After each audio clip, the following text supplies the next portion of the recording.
Nega ingliz tilidagi xonandalar og'zini kamroq ochsa ham ovozi parvoz qiladi?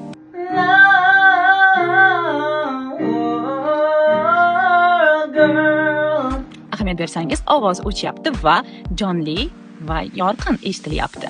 Masalan, endi o'zbek tilida aytaylik va eshitaylik, ovozimiz xuddi shunday parvoz qiladimi yoki yo'qmi?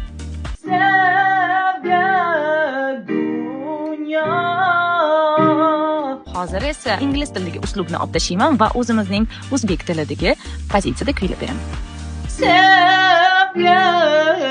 Shunda o'zbek tilida kuylaganimizda og'zimiz sal bo'shroq holatni talab qiladi va avtomatik holda burunga kirishi mumkin. Ahamiyat bersangiz, agar ingliz tilidagi uslubda o'zbek so'zlarini aytsak, ovoz yorqinroq eshitilyapti va burun holati eshitilmayapti.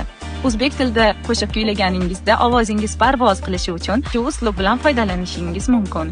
Ingliz tilida tovush og'zning qancha ochishingizga emas, balki tilning joylashuviga va nafas oqimiga bog'liq. Shuning uchun og'iz yopiq bo'lsa ham ovoz parvoz qiladi. Agar havo oqimiga va nafas nazoratini bilmasangiz, unda nafas darsiga qaytamiz.